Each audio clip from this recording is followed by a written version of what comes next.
Olá, boa noite. Está no ar o Show Business, o mais tradicional talk show de negócios da TV brasileira. E no programa de hoje vamos receber Sérgio Zimerman, o fundador e CEO da Petz, uma gigante do setor de pet shops no Brasil, que anunciou em abril uma intenção de fusão com uma outra gigante do setor, a Cobasi. Zimerman revela os próximos passos da nova companhia, reafirma a defesa da taxação de compras internacionais e explica as razões do alto número de grandes empresas de varejo no país pedindo recuperação judicial. Eu sou Bruno Meyer e seja muito bem-vindo ao Show Business de hoje.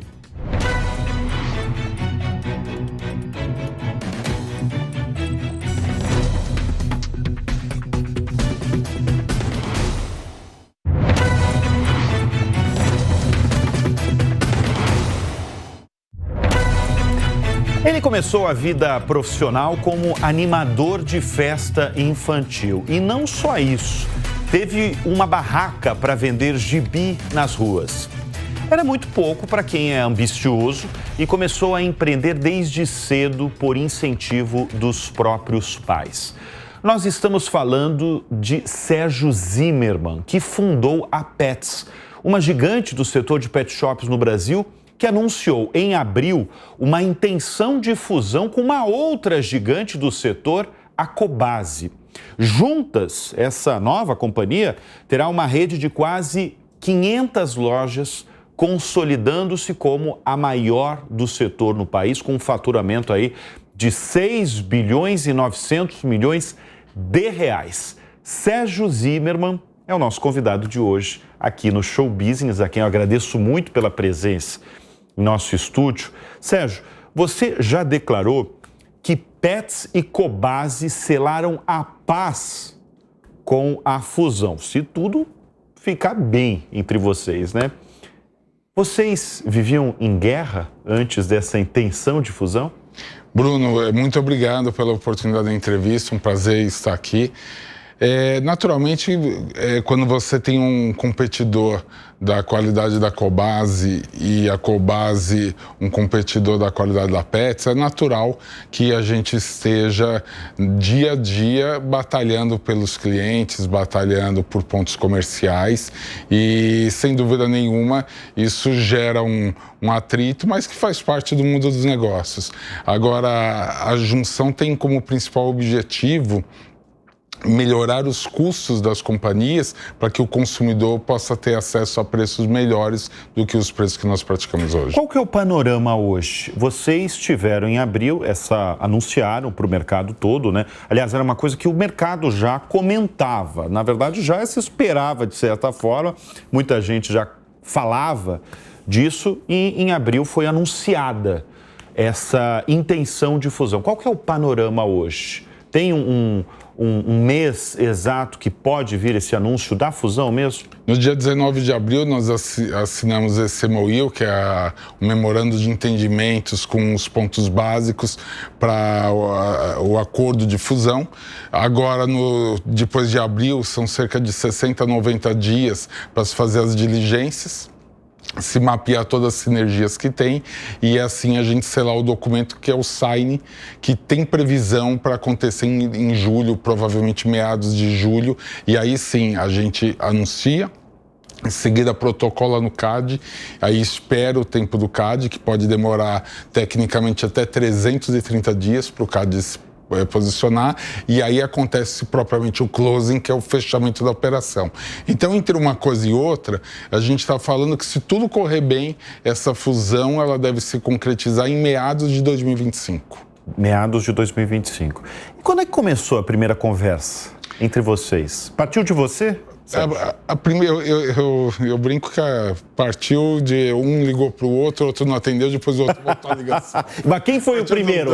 Foi o Sérgio ou foi o Paulo Nassar na Cobasi? Eu acho que a gente sempre teve, aqui eu digo por parte da Petz, a gente sempre teve a clareza de entender que esse modelo de negócios nosso, ele combinado, ele poderia ser muito mais racional e gerar mais benefícios para o consumidor. Porque o que acontece? Quando você tem uma competição que você fica abrindo loja um ao lado do outro, você está duplicando o investimento em loja, você está duplicando o investimento em equipe, você está duplicando o gasto de aluguel e tudo isso aí, alguém está pagando essa conta. Se você consegue fazer uma operação mais racional, você tem menos custos, e menos custos significa mais possibilidade de preços competitivos para o consumidor. Agora, hoje as lojas, tanto da Petz quanto da Cobasi, elas têm muitas similaridades, né? O que o consumidor, claro, tem diferenças, mas elas são similares. Mas não foi assim no passado, né? Quando você lançou há mais de 20 anos a Petz, ela era bem diferente do que é uma Cobasi hoje, né? A Petz, originalmente com o nome de Petz Center Marginal, na Marginal do Tietê, dia 17 de agosto de 2002, foi o dia que estreou a Petz Center Marginal. A Petz Center Marginal foi uma loja que nasceu inspirada na Cobasi, porque afinal de contas eu decidi entrar para esse ramo por enxergar que já existia uma rede que era a Cobasi, que tinha 17 anos já de vida na época, e tinha 3 lojas. Uma no Walmart de Osasco, outra na Avenida Giovanni Gronchi e outra no Ceagesp. Quando eu vi o tamanho das 3 lojas, eu tomei a decisão de entrar para esse negócio. Mas, inspirado neles, eu fiz uma loja grande, mas com muitos diferenciais em relação ao que eles faziam. Então, eles não faziam atendimento, era só autosserviço, eu coloquei atendimento, coloquei serviços de maneira proprietária, venda de filhotes e vários cadastramentos de clientes que eles não tinham, eventos na loja que eles não faziam.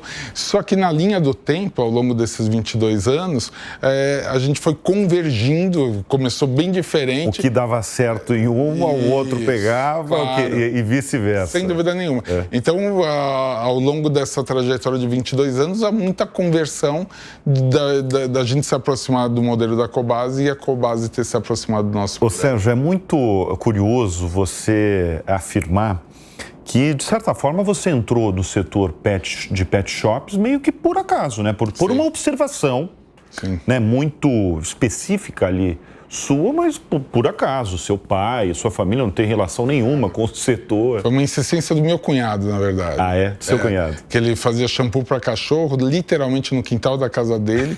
E eu estava com esse ponto vago, oriundo de um projeto anterior que tinha dado errado. E eu precisava recomeçar a vida, 4 filhos para sustentar. E eu estava vendo que tipo de negócio que eu poderia lançar nesse prédio da Marginal. Mas o prédio tinha 3 mil metros quadrados e eu achava o prédio demasiadamente grande para montar uma pet shop, porque a minha referência de pet shop era 100 metros quadrados, 200. Era pet shop de bairro. Era pet shop de bairro e eu não conhecia a Cobasi. Quando me deram o endereço da Cobasi, que eu fui ver o tamanho que eles tinham na zona sul-oeste de São Paulo, imediatamente eu tomei a decisão, por uma coisa simples, por trânsito. Porque o ponto que eu tinha ficava na ponte da Vila Guilherme, para atender a zona leste e norte de São Paulo. Para você chegar até uma Cobasi, demoraria de 40 a 60 minutos, de acordo com o trânsito. Se eu montar uma loja que ofereça as mesmas coisas, um tamanho legal e tem um ambiente bom, eu vou estar economizando do morador da zona leste e zona norte 40 a 60 minutos de tempo. Muito bem.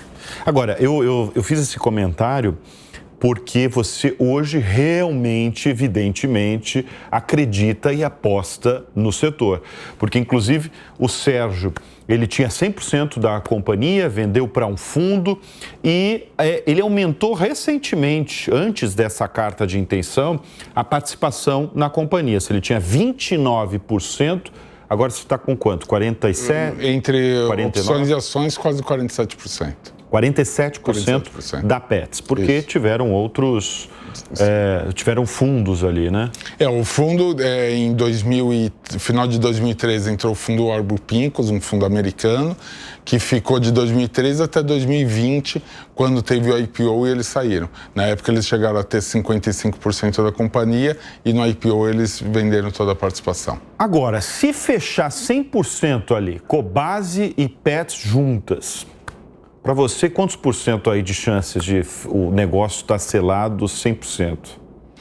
Naturalmente, quando a gente anuncia, porque não era obrigatório anunciar a intenção de fusão. A gente anunciou por uma questão de governança, porque como envolve muitos auditores, muitos advogados, a gente ficou preocupado pelo fato da Petz ser uma companhia pública, desse assunto da fusão vazar e gerar especulações desnecessárias. Então a gente preferiu ser transparente desde o começo. A gente preferiu ser transparente anunciando uma coisa que não era obrigado a anunciar. A gente poderia conduzir esse processo em sigilo, mas que a gente não considerou como a melhor prática de transparência.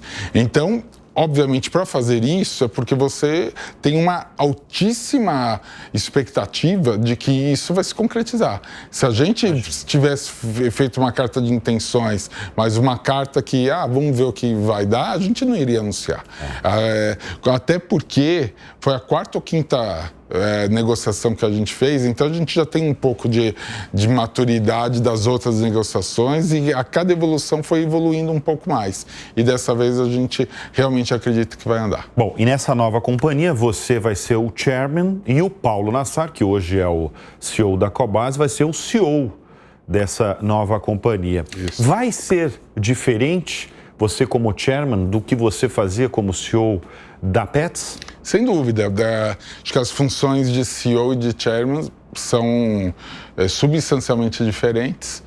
E eu pretendo, ocupando o cargo de presidente do conselho, fazer toda a contribuição estratégica que compete ao cargo, dar todo o apoio ao Paulo na condição dele de CEO para que ele execute uma gestão primorosa e que ele possa conduzir essa nova companhia com o mesmo brilho que ele conduziu isoladamente a Cobasi e eu a Petz. E agora de rivais aliados, hein, Sérgio? Sim.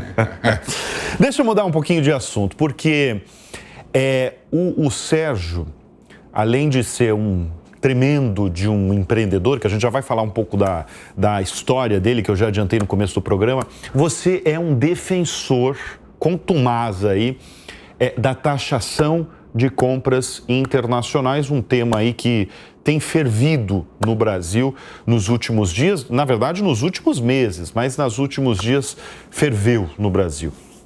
Por que essa defesa?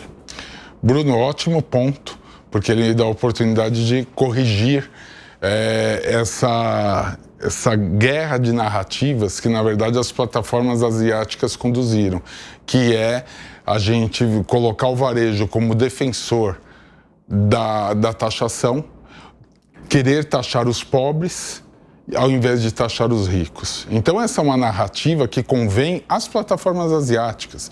Na verdade, eu, assim como os representantes do varejo, não temos interesse nenhum em que se taxe as plataformas. A gente não quer que taxe a população, quem tem que querer taxar é o governo, não somos nós. O que nós defendemos é uma outra coisa.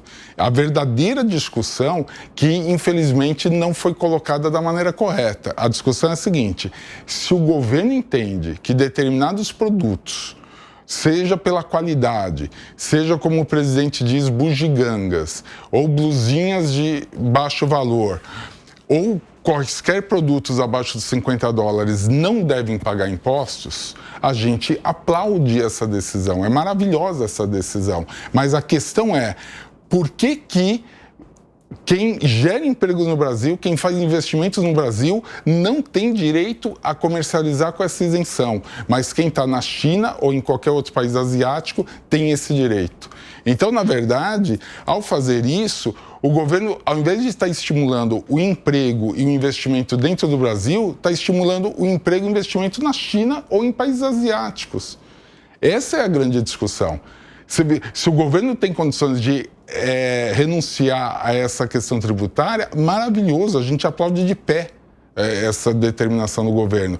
Agora, isso não pode ser feito a favor de quem está do lado de fora. Eu costumo dizer que para os políticos ou para as pessoas da imprensa de maneira geral que ficam indignadas quando veem que o tributo seria 80% ou 90% para essas compras, que na verdade isso é uma indignação seletiva, porque essa indignação de 80% a 90% de falar que é um absurdo, e eu concordo que é um absurdo 90% de impostos, ocorre que já é a taxa que os varejistas pagam. E que o consumidor paga, na verdade. O varejista recolhe, o varejista tem que pôr no preço e recolher isso para o governo. Então, o governo já cobra de qualquer indústria ou varejo nacional 80% a 90% de impostos. Agora, por que quem gera emprego e faz investimento é obrigado a recolher os 90%, mas quem está lá de fora não precisa? Mas assim, qual que seria... eu entendo essa questão da discussão correta que deveria ser, né? Mas na sua avaliação mesmo, com o empresário brasileiro que emprega hoje 7 mil profissionais, né? Mais de 7 mil. Você emprega hoje na Petz mais de 7 mil profissionais. Qual seria a solução ideal? A solução ideal é uma coisa que se chama isonomia, não tem nenhum país do mundo que hoje discute o que nós estamos discutindo no Brasil. A discussão que tem em outros países é criar barreiras que protejam o varejo e a indústria local dessas plataformas, por práticas que eles cometem nos países de origem. Aqui a gente não está discutindo isso. O que a gente discute aqui é pedir tratamento isonômico. O que significa tratamento isonômico? Digamos assim, a blusinha baratinha não tem que pagar imposto. Perfeito. Só que a blusinha baratinha também pode ser produzida no Brasil. E a blusinha baratinha produzida no Brasil e vendida por um varejista nacional também não tem que pagar imposto. Você não precisa produzir fora do Brasil. A blusinha baratinha produzida no Brasil vai ser muito mais caro. Por uma questão do... Na verdade, ela é mais cara por causa do imposto. Por conta do imposto, sem dúvida. Então não é justo você estar destruindo o emprego e estar destruindo o varejo quando você trata o mesmo produto, mas assim, se é fabricado na China ou em qualquer outro país asiático, vem sem imposto. Mas se é produzido no Brasil joga 90% de impostos. Isso não é razoável, isso não é justo, isso vai destruir o emprego, isso destrói o varejo de todos os portos, destrói a indústria. Então, essa discussão que nós estamos tendo, vamos isentar? Vamos, mas da maneira correta. Eu já vi em palestra sua, na verdade, em um painel recente que você deu aqui na cidade de São Paulo, uma discussão muito interessante também sobre essas plataformas gigantes que a gente está falando, que não é só asiática, não, é América Latina, Estados Unidos, e sobre a questão de fiscalização de produtos que são comercializados aqui no Brasil, né? Inclusive, você deu uma frase lá que impactou de certa forma, né? Até quando uma criança pode morrer, por exemplo, sim, por conta de um produto, um brinquedo que talvez não foi fiscalizado com a fiscalização que é feita com produtos produzidos no Brasil. Esse é um ótimo ponto, Bruno, porque nós temos aqui o Inmetro, a Anvisa, a Anatel, todos os órgãos que têm o objetivo de proteger o consumidor, de disciplinar a qualidade dos produtos para proteger a saúde da população. Agora, o consumidor brasileiro, se ele está comprando de um varejista nacional ou de um varejista estrangeiro, é o mesmo consumidor. A saúde dele é a mesma. Está todo mundo brigando pelo mesmo, né? O consumidor é igual. Agora, por que se é comprado de um varejista nacional, você tem todos os protocolos de segurança, o que está correto. Mas se é de uma plataforma estrangeira, não tem protocolo nenhum. Eu vou te dar um exemplo. Eu estive na China recentemente. Para você vender produtos na China, primeiro você precisa fazer um pré-cadastro. O governo autoriza que aquilo possa ser vendido para o cidadão chinês. E aí você está apto a comercializar produtos na China. O Brasil não pode escancarar as portas da forma como faz, deixar aqui que se venda quaisquer tipos de produtos. Eu vou te dar um exemplo. Através do IDV, com o Instituto de Desenvolvimento do Varejo... Que você faz parte, né? Que eu sou conselheiro lá. Nós fizemos uma denúncia à Procuradoria-Geral da República, que é recente, atestando, através do Instituto de Perícia Criminal, todos os ilícitos que essas plataformas trazem, tanto na questão de impostos, subfaturamento, como na questão técnica. Por exemplo, uma pomada que promete a cura do câncer passando no seio. Um líquido que você toma que é um contraceptivo. Produtos para o cabelo que usam formal, que está proibido há mais de 20 anos no Brasil. Isso está sendo comercializado no Brasil. Está sendo comercializado livremente. Tá. E a gente... Insights, né? A gente não só fala isso, como a gente comprou, documentou, periciou e encaminhou para a Procuradoria-Geral da República. Eu citei o exemplo, por exemplo, do brinquedo, né? Na verdade, é um exemplo que você deu. Exato, né? o brinquedo, por exemplo. O brinquedo é um caso clássico. Por que o Inmetro se preocupa em ter especificações de tinta tóxica, a rodinha não poder soltar facilmente? Porque no passado uma criança podia pôr um brinquedo na boca, a rodinha se soltar dentro da boca da criança e entalar na garganta de uma criança. Isso poderia significar, eventualmente, a morte de uma criança. Então, de uma maneira correta, se disciplinou esse assunto. Só que os produtos que vêm da China não têm nenhum controle. E aí é o que eu costumo fazer a provocação. Até quando que a gente vai esperar acontecer um acidente para depois falar que precisa fazer a regulação? Não é falta de aviso, obviamente que a gente torce para não acontecer um acidente, mas se acontecer, não será falta de aviso. Qual que é o atual panorama do varejo no Brasil, Sérgio? Eu acho que é o pior dos últimos 20 anos, pelo menos. É um panorama crítico, porque você tem uma conjunção de fatores acontecendo. Eu acho que a questão das plataformas estrangeiras é uma parte. Existem outras coisas acontecendo. Os juros altos, eles tiram demais o poder de compra do varejo. Eu vou até atualizar a minha pergunta. O que explica esse alto volume de recuperação judicial de empresas varejistas no Brasil? Empresas, aliás, que têm décadas de estrada por aqui. Exato. O varejo, tradicionalmente, ele tem margens muito baixas. Quando a economia está crescendo e o varejo ele consegue pelo menos crescer em níveis compatíveis com a inflação e mais alguma coisa, ele vai se sustentando. Quando o varejo começa a andar de lado, ou seja, quando o varejo para de ter a capacidade de crescer faturamento, as suas despesas não param. O funcionário todo ano tem um dissídio, tem um aumento salarial. Os aluguéis são reajustados pelos índices inflacionários. Luz e outras despesas são corrigidas. Então, um varejo, quando começa a andar de forma lateralizada, ele começa a perder rapidamente a rentabilidade. E uma rentabilidade que era baixa, ele vira rapidamente para o zero ou para o negativo, com o agravante dos juros altos. Porque, se você notar, os juros altos também é um instrumento de concentração de renda. Você tem numa ponta uma pequena parcela de pessoas que tem dinheiro para ganhar com juros altos e na outra ponta uma grande parcela de pessoas que pagam esses juros altos. E a gente está, desde do final da pandemia, vivendo juros reais de 5%, 6%, 7% ao ano, o que, convenhamos, num cenário que o varejo não está aquecido, é fatal para a saúde de qualquer empresa. Sérgio, a gente vai abrir ao longo do programa a participação de pessoas que trabalham com você, desse universo aí de 7 mil profissionais que você comanda diariamente. Vamos ver a primeira pergunta que tem diretamente para o Sérgio Zimmermann. Oi, Sérgio, tudo bem? Aqui é o Cauã, gerente da loja de Balneário Camboriú. E a minha pergunta é: quais são os maiores desafios e missões de um CEO? Muito bem.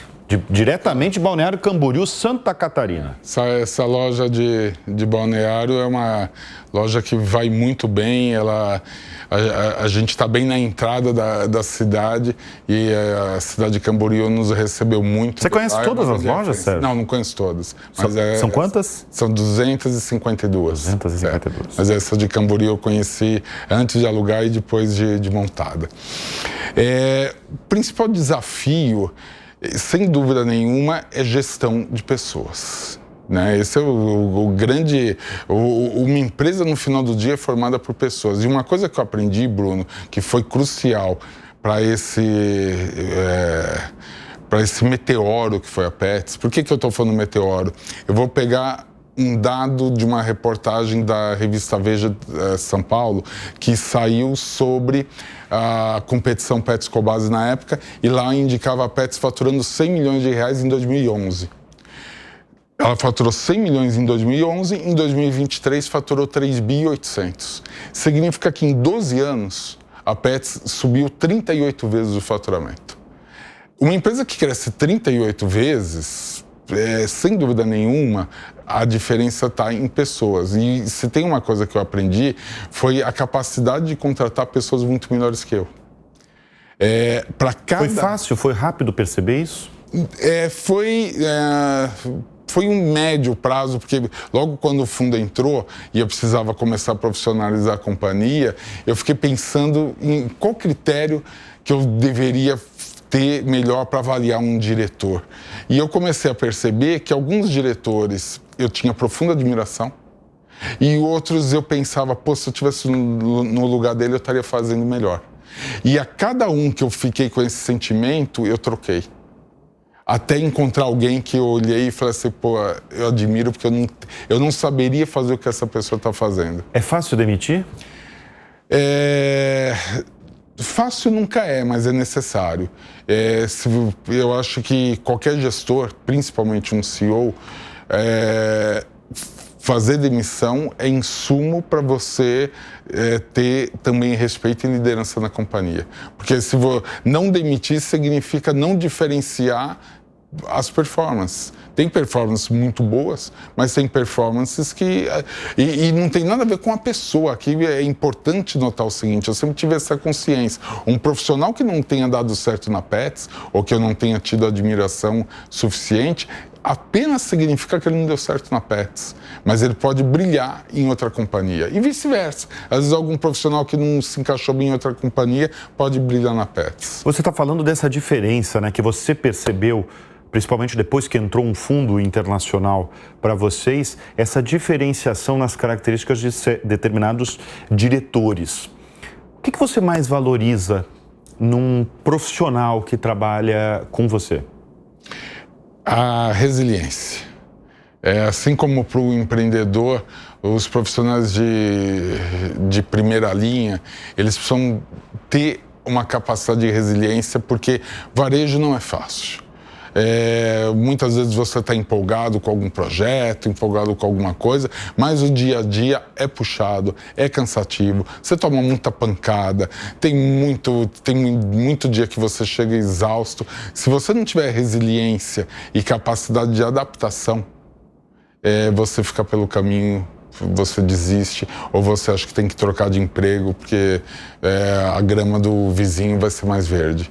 Então eu admiro muito e eu tenho certeza que os grandes profissionais, eles têm uma capacidade de resiliência muito bem resolvida. Agora, o que tem que fazer quando a empresa não vai bem, ou quando dá prejuízo, ou quando mesmo um negócio quebra?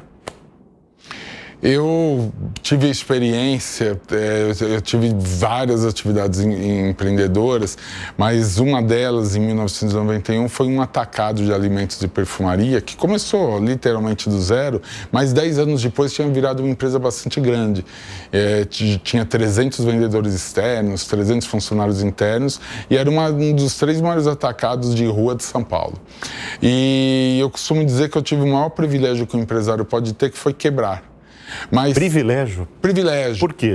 Porque parece estranho, você está de brincadeira, é privilégio quebrar. Eu escolhi falar que é privilégio porque eu escolhi que quebrar é uma oportunidade de aprendizado. Evidente, se eu fosse olhar pelo lado material ou pelas consequências jurídicas, quebrar é uma tragédia. Mas quando você pensa no aprendizado que uma quebra gera, isso vale 10 MBAs. Porque você aprende muito quando você constrói alguma coisa, mas quando você vê desmoronar, a carga de aprendizado das coisas, ela vem numa velocidade estonteante. E aqui, Bruno, foi talvez um dos momentos mais importantes da minha vida, de ver a tentação que é quando você tem um fato adverso, por exemplo, quebrar ou ser demitido, ou uma separação no casamento, você querer ir para a janela procurar culpados. Ao invés de você fazer qualquer tipo de reflexão, você prefere falar, o problema são os bancos, o problema é o governo, o problema é a concorrência, o problema são as taxas de juros exorbitantes, o problema é a carga de impostos, o problema é a quadrilha que assaltou tudo aqui. Você pode, e desde que você seja uma pessoa razoável, você pode estar falando só verdades. Qual que é o problema de você ir para a janela e apontar culpados? É que você vai dizer um monte de verdades, mas você vai ficar um pouco mais confortável, porque você vai achar que não é você que foi ruim, são os outros que fizeram você quebrar. Só que você não vai aprender nada com a situação. E talvez você vai passar 20 anos de forma saudosista falando do negócio que você tinha. Eu, ao contrário, eu não quis ir para a janela e eu fui para o espelho. E ir para o espelho é muito mais complexo. Porque ir para o espelho significa não apontar o dedo para ninguém, a não ser para si mesmo. É você, onde eu dei errado? É você refletir o que você poderia ter feito de diferente. Onde que você errou para chegar naquela situação. Agora, como você falou, isso para muita gente não é fácil. Não é, mas é gratificante. Mas para você foi fácil? Não é fácil. Mas eu vou te falar que é gratificante e aqui uma passagem importante. Quando eu comecei a pensar nas coisas que eu fiz e não deram certo, eu comecei a ter uma sensação incômoda de culpa. Mas, ao mesmo tempo, eu procurei ter carinho comigo mesmo. E falei, eu não posso me sentir culpado, porque culpa é quando você tem a intenção de fazer alguma coisa. Aqui, eu só sei que deu errado porque eu tentei fazer o certo. Mas o resultado não foi bom e o resultado deu errado. Então eu estava julgando já a partir da perspectiva de um resultado conhecido. E aí eu diferenciei culpa de responsabilidade. Eu me senti 0% culpado, mas 100% responsável por tudo que tinha acontecido. E a sensação de culpa zero e responsabilidade cheia me deu muita força e muito empoderamento. Essa força vem da onde, Sérgio? Vem da sua criação? Da onde que vem essa força? Porque, como eu falei, para muita gente isso não é fácil. Para muita gente, como você falou, é mais fácil, por exemplo, abrir a janela, apontar um monte de culpado ou quebrar um negócio e se quebrar por dentro, se martirizar e tal. De onde vem essa força do Sérgio? Acho que vem de talvez uma estrutura de autoconfiança bem resolvida. Vem de uma educação de pais, um pai no comércio que sempre prezou muito pelos valores corretos, pela honestidade, pela integridade no comércio. E vem de uma sucessão de iniciativas que eu tive que eu tive os ventos contra e sempre me adaptei bem a isso, sempre procurei enxergar que a vida é feita de escolhas e eu sempre procurei escolher o copo meio cheio. Até chegar lá no início, como eu falei no começo do programa, o início tudo começou como o palhaço Salsicha. Como é que era esse palhaço Salsicha? Eu não vou pedir para você fazer palhaçada aqui, porque o programa não é infantil, o programa é de negócios aqui. Como é que era esse palhaço, Sérgio? Palhaço Salsicha? O Palhaço Salsicha nasceu do fato que, à época, eu tinha uma namorada que fazia animação de festas infantis, fazia para uma outra empresa, e eu só estava fazendo um estágio na rede ferroviária como técnico em edificações e o único patrimônio que eu tinha era um Fusquinha 76. E esse Fusca foi roubado. E aí veio um cheque de seguro. Como eu não tinha perspectiva de conseguir emprego, porque estava difícil conseguir um emprego como técnico em edificações, eu sugeri para ela que ela fizesse uma roupa de palhaça para ela, palhaça estrelinha, ela fizesse uma roupa de palhaço para mim, palhaço Salsicha, ela me ensinasse o que eu precisaria fazer e o resto do dinheiro a gente gastaria no Shopping News, que era um jornal de bairro, para anunciar festas infantis. E assim nascia Estrelinha Shows e aí eu aprendi, improvisei. Deu muito certo como palhaço. Você era um bom palhaço, Sérgio? Então, a gente costuma ter o feedback se é ou não um bom palhaço. Na plateia. Pela quantidade de indicações que você tem depois que você faz uma festa. Porque quando você faz um aniversário, tem todos os amiguinhos da mesma idade que vão fazer aniversário um mês depois, 2 meses, 3 meses. E o número de indicações que eu recebi era altíssimo. Então, não dito por mim, mas dito pelas crianças, com certeza, eu fui um palhaço que agradou as crianças da época. Eu tinha 18 anos na época. Mas rapidamente eu percebi que fazer palhaço era muito limitante. Porque eu conseguia fazer o quê? 2 festas no sábado, mais 2 festas no domingo. E aí eu percebi que eu poderia contratar pessoas para fazer palhaço. E, na verdade, ter a empresa empresarial o negócio. Então a gente chegou a fazer, depois eu coloquei barraquinha de cachorro-quente, pipoca, algodão doce. E vendia tudo aquilo. Tudo. Quer dizer, sua alma sempre empreendedor. Mais de 4 mil festas num período de 4, 5 anos. E a sua alma sempre de empreendedor, né? Você nunca parou ali, só vou fazer uma festa infantil, vou fazer, mexer o meu mês ali de festa infantil e ficar nisso. Você já estava pensando em fazer salgado, né? Porque eu fazia festa, animação. Aí sempre na animação eu via que outras empresas lá forneciam cachorro-quente, pipoca. Eu falei, pô, por que se eu tenho já o cliente para animação, por que eu não ofereço alimentação também? E a gente foi atrás e aprendeu a fazer alimentação. Ser esse lado empreendedor que a gente está vendo aqui no programa, né, do Sérgio, isso nasce com a pessoa, é incentivado? Porque eu imagino que na sua casa, na sua infância, adolescência, do seu pai, como você já falou, era do comércio total ali, né? Você foi muito incentivado? Bruno, eu não acho que nasce com a pessoa no sentido genético, mas eu acho que tem toda a influência da infância que você tem. Por exemplo, a minha casa tinha quarto, cozinha e loja, porque meu pai havia quebrado... Quer mais incentivo do que isso? Havia quebrado a sala para montar uma loja. Então, eu nasci nesse ambiente de comércio. Então, a minha vida inteira foi super natural. Todos os temas comerciais, comissão para vendedor, o mês está fraco, o mês está forte. Tudo isso aí para mim sempre foi muito natural, sem dúvida nenhuma, e isso deve ter influenciado na minha capacidade empreendedora. Qual que foi a maior lição do seu pai? No empreendedorismo, em fazer negócios? Sem dúvida nenhuma, acho que o valor da honestidade, o valor de saber que quando você compra de alguém, essa pessoa espera receber dentro do prazo. Quando você vende para alguém, essa pessoa espera que você entregue, que você cumpra, o valor da palavra, na verdade, acho que foi fundamental para me nortear nos negócios. E tudo isso que você está falando, essas lições do seu pai, essas experiências que você teve como palhaço salsicha, né? Isso foi importante, por exemplo, no começo da Petz, porque você falou em outra resposta que o início da Petz, você, por exemplo, colocou eventos dentro da loja, algo que o seu rival, a Cobasi, não tinha. Exato. A gente levou nas primeiras semanas uma tigresa do adestrador Gilberto. O palhaço salsicha não apareceu nos primeiros dias. Não, o palhaço salsicha não, foi a tigresa mesmo. E para tirar fotos, e aí atraiu gente de São Paulo inteiro, do interior de São Paulo, do litoral de São Paulo. Foi um baita sucesso a tigresa.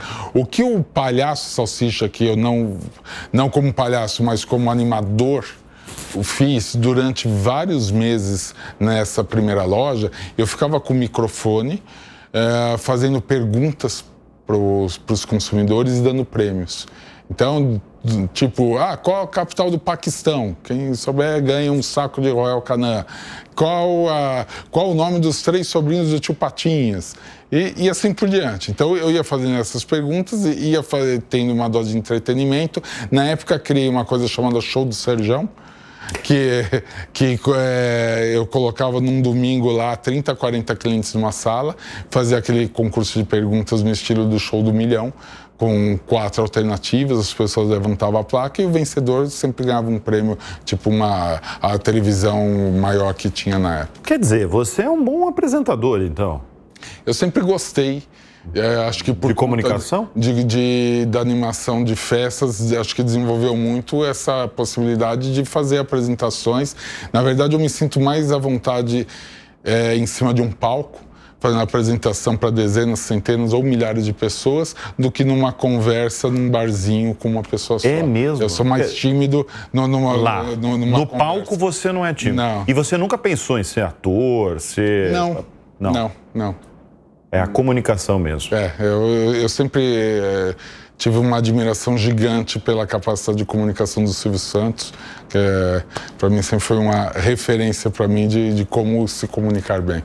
Muito bem, nós temos mais uma pergunta de um funcionário nesse exército aí de 7.000 funcionários da Petz, comandada pelo Sérgio Zimmermann. Vamos ver quem vai fazer a pergunta para o Sérgio. Olá, Sérgio, tudo bem? Aqui é o Felipe, distrital do Paraná, Santa Catarina. Tenho uma pergunta para estar fazendo. Gostaria de saber quais as 3 principais características que você considera que um bom líder precisa ter. Essa é uma pergunta legal e é uma pergunta recorrente. A gente não faz isso todas as edições do Show Business, mas eventualmente, para alguns convidados, a gente pega funcionários mesmo para fazer essa pergunta. Essa é uma pergunta muito recorrente, assim, sobre bom líder. Eu tenho, sobre liderança, existe muitas definições do que é liderança, mas de tantas definições que eu vi pela vida, a que mais me marcou e que eu acho que mais define o que é um bom líder, o bom líder é aquele que deixa que seus liderados fazem o que eles querem e que coincide com o que ele quer. Ou seja, as pessoas ficam à vontade para fazer o que elas querem, mas que é exatamente o que você quer. Ou seja, você, na verdade, engaja de uma tal forma que as pessoas naturalmente estão fazendo o que elas querem e vai absolutamente alinhado com a direção que você dá. O bom líder, que é muito diferente do gerente, o gerente a empresa nomeia. A empresa consegue falar, olha, Bruno, você vai ser gerente, mas eu não consigo dizer que você vai ser líder, porque a liderança ela é conquistada na equipe. A gerência não, a gerência é imposta pela organização que fala que você é o chefe. Mas a liderança, ela precisa inspirar confiança. Um líder que, para inspirar confiança, tem uma série de coisas, mas, sobretudo, se preocupar de maneira genuína com o liderado, no sentido do respeito. Se você tem algum problema com o liderado, algum erro dele, dê o feedback em particular. Se você tem um elogio, faça isso em público. E tem um monte de gerentes que teimam em fazer o oposto. Se tem um problema, dá bronca na frente de todo mundo. E se tem um elogio, faz no particular. O que é um contrassenso para quem quer ser líder. O líder tem que gerar essa admiração do liderado, porque o liderado ele se sente querido pelo líder quando isso acontece. Uma outra característica de um bom líder é a capacidade de saber dizer não. Um bom líder não é o líder que aceita tudo que o liderado pede ou tudo que o liderado... Isso não é um bom líder. O líder é o que fala o que você precisa ouvir, não o que você quer ouvir. E acho que, finalmente, uma terceira característica de um bom líder é lembrar que a gente tem 2 ouvidos e uma boca só, e, portanto, um bom líder precisa saber ouvir. Líder que não sabe ouvir jamais será um bom líder. Muito bem, papo delicioso aí, com vários temas. A gente está conversando com Sérgio Zimmermann, o CEO e o fundador da Petz. O Show Business faz uma rápida pausa e volta em instantes com mais um bloco de entrevista com ele. Até já.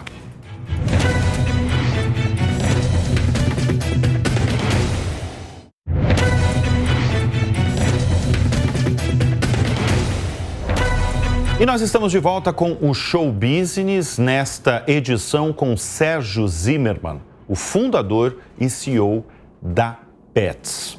Sérgio, no último bloco a gente falou muito sobre o varejo, os desafios do varejo e as dificuldades que o varejo brasileiro está vivendo, inclusive de variadas empresas longevas aí, com dezenas de estrada no Brasil, pedindo recuperação judicial.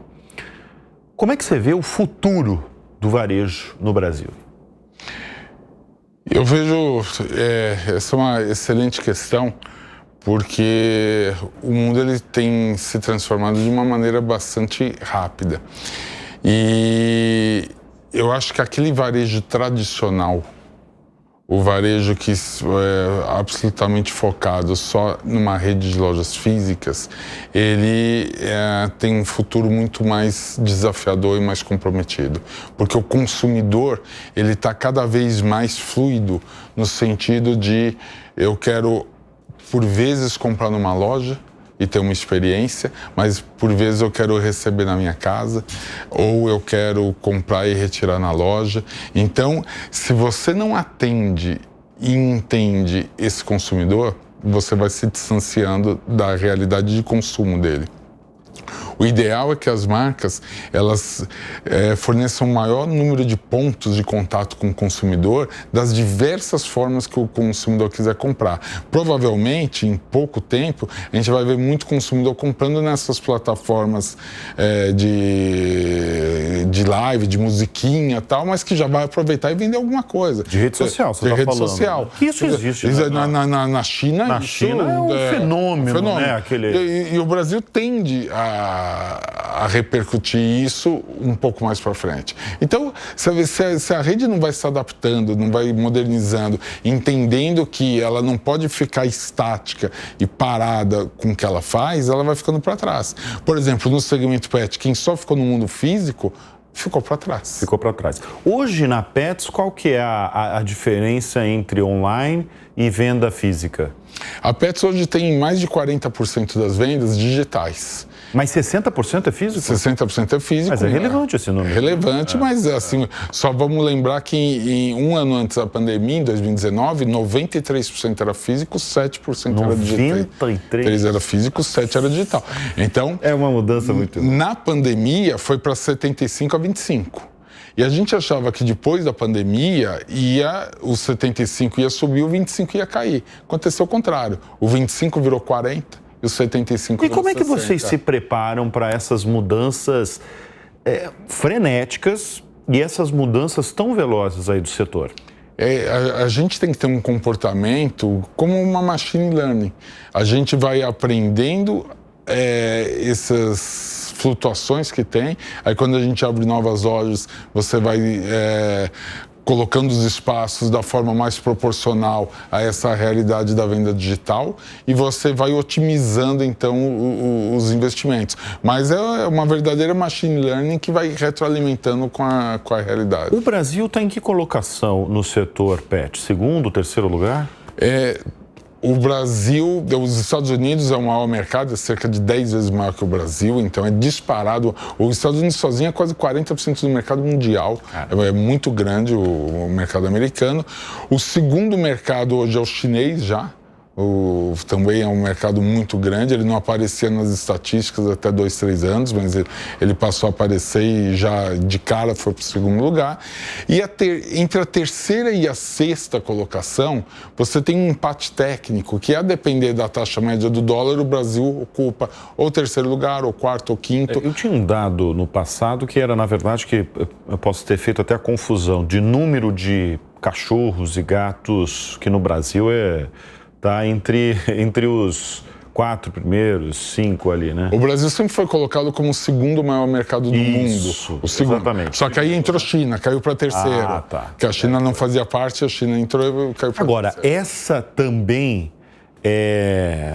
essa velocidade do setor, no mundo todo do setor pet, qual que é a explicação? As pessoas estão mais sozinhas, estão mais solitárias, que estão tendo mais um companheiro, né? Porque é um companheiro de vida. Eu tenho mesmo, meu Chico lá, que eu adotei na pandemia e eu vi muita gente fazendo a mesma coisa. Sim.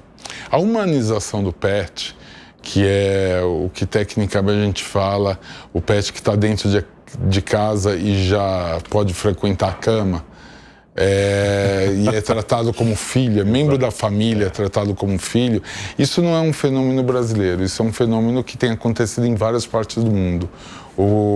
Com a questão do adensamento das cidades, essa certa distância do mundo mais ligado a bichos, como você tinha antigamente, o pet ele reconecta você com a natureza e o cachorro tem história, principalmente para o povo latino, do amor incondicional.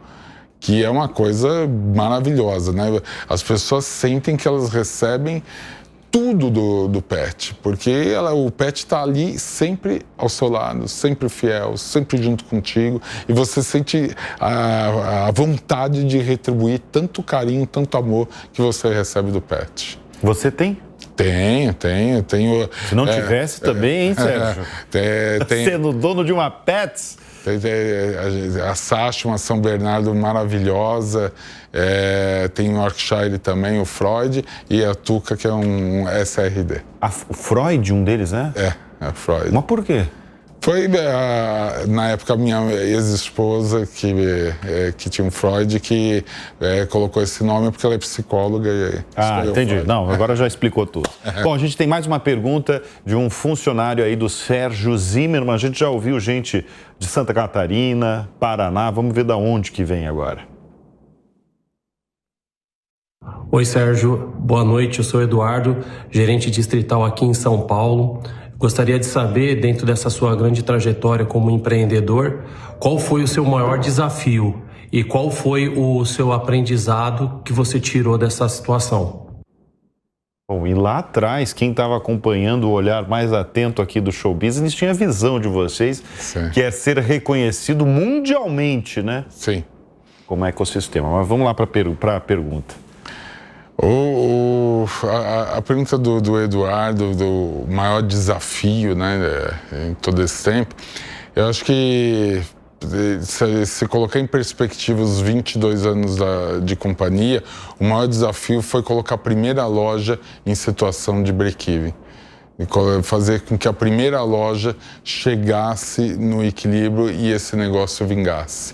Porque esse é o estágio mais difícil do negócio. Quando você não sabe ainda se o que você montou vai dar certo, não vai, se você vai conseguir sobreviver daquilo, se você eventualmente...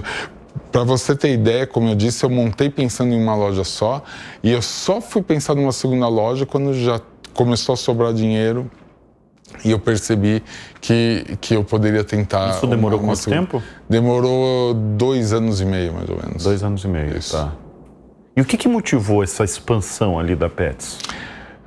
Isso antes da entrada dos fundos, né? Claro. Não, quando o fundo entrou, já tinha 27 lojas. Sim. Que como você falou, assim, só lembrando o primeiro bloco aí do Show Business, né? Você abriu a Pets pensando em uma única loja para sustentar os seus 4 filhos. O nome denuncia isso. Já denuncia. Veja só, Pet Center Marginal. Era Pet Center para dizer o que fazia, Marginal dava endereço. Exatamente. Então, mas aí o que foi determinante para você expandir, expansão mesmo? A questão empreendedora, Bruno, porque assim, tava dando certo pra caramba a primeira loja, começou muito bem. Aí eu me fiz a pergunta, será que deu certo só essa loja ou daria certo uma segunda loja?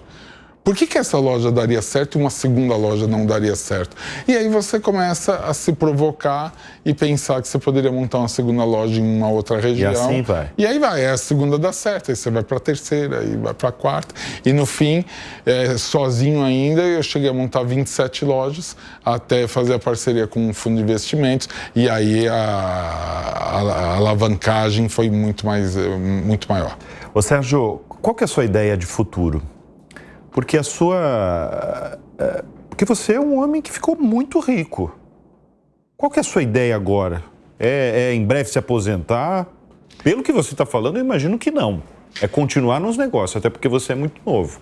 O conceito de aposentadoria, para mim, ele só tem a ver com uma questão de independência financeira, que acho que, felizmente, esse estágio eu atingi. Eu quero continuar sendo muito produtivo para a sociedade. Acho que eu posso contribuir bastante com o conselho dessa companhia combinada, Pets Ecobase. Eu tenho um instituto que eu fiz em homenagem ao meu pai, na cidade de Taboão da Serra, chamado Instituto José Zimmermann, porque desde cedo eu fui muito estimulado a matemática, contas de cabeça e xadrez.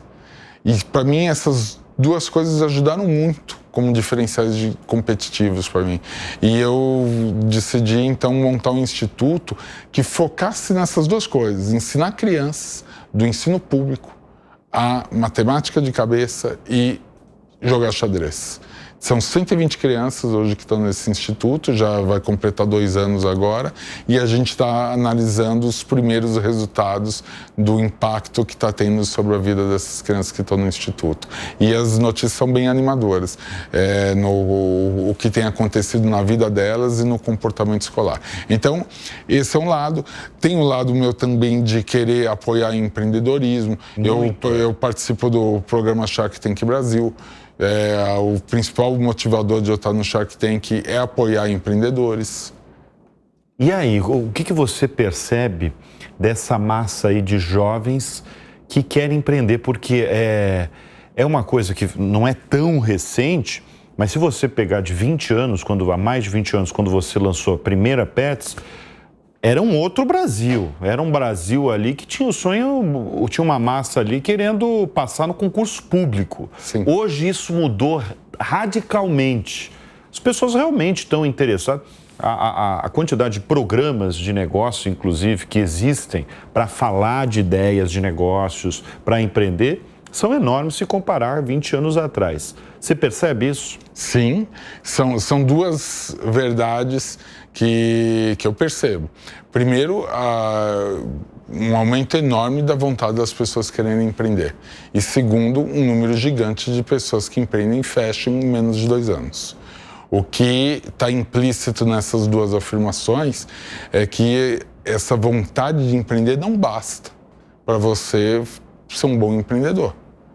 O que a gente sabe é que tem muito pouco preparo, muita gente que vai para o empreendedorismo sem o devido preparo. O preparo vem da onde? Tem que vir da escola? Então, a escola não vem. O sistema a escola não adianta. A escola foi feita para você ser funcionário e servir à Revolução Industrial. A escola está no início do século XX ainda. A escola não prepara para os tempos atuais. Mas isso é péssimo, né? Sim, mas é a realidade do sistema. Então, você precisa conseguir essa formação, essa escola. Então, educação financeira.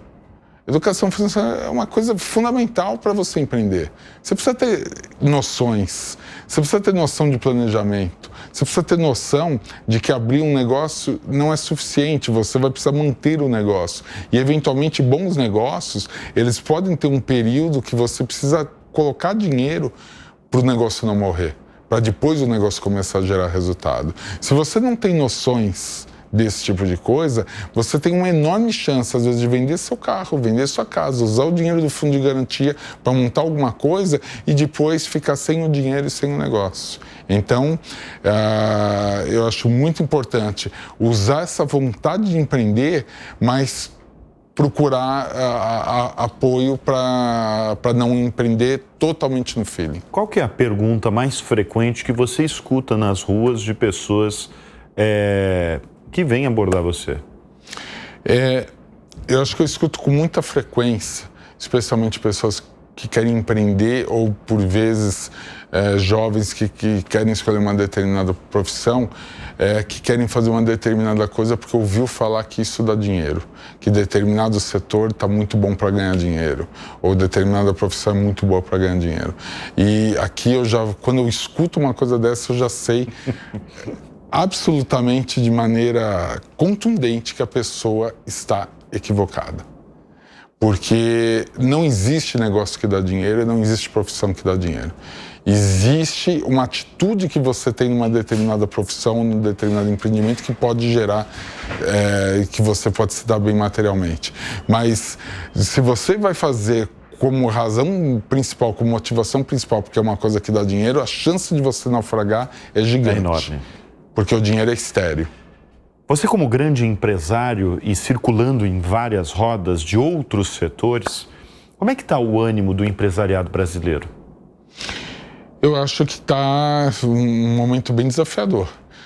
Especialmente no varejo, onde eu faço parte de associações.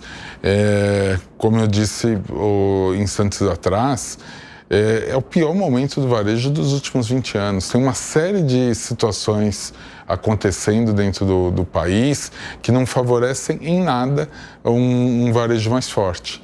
Então, você precisa melhorar a questão de renda disponível da população.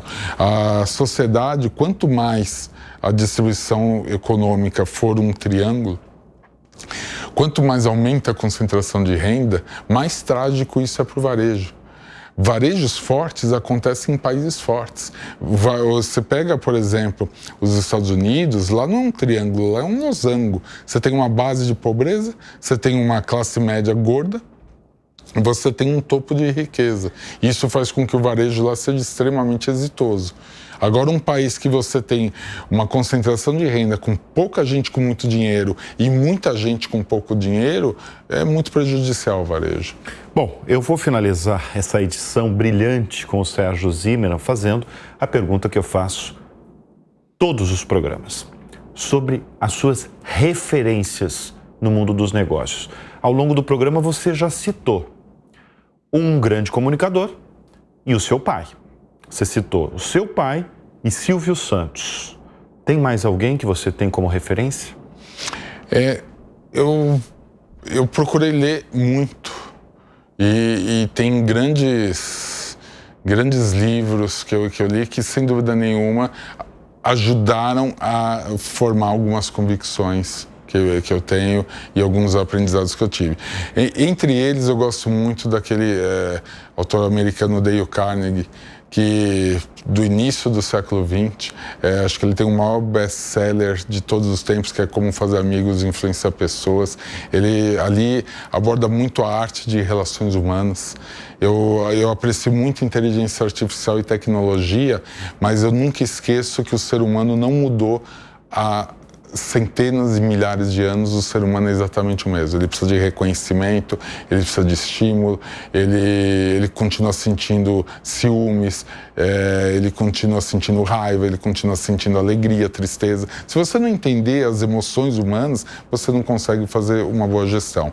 E tem vários hoje, estratégia do Oceano Azul, seu próximo erro será fatal, que é super legal, que é um método lá do Manage Multiple Mistakes, que basicamente fala que nenhum erro nasce grande, todo erro nasce pequeno, e se você não admite o primeiro erro, aí sim cada vez o erro vai ficando maior.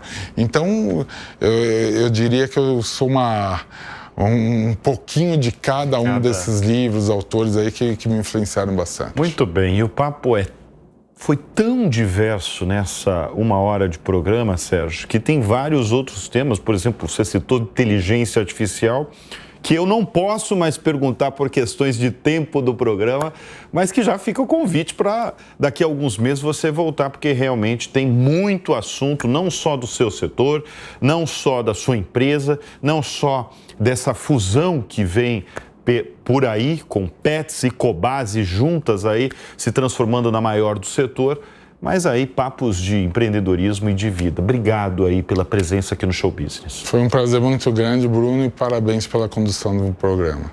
Obrigado. E olha, o Show Business vai ficando por aqui. Muito obrigado sempre pela sua audiência, pela sua confiança. A gente volta na semana que vem. Até lá. Tchau, tchau.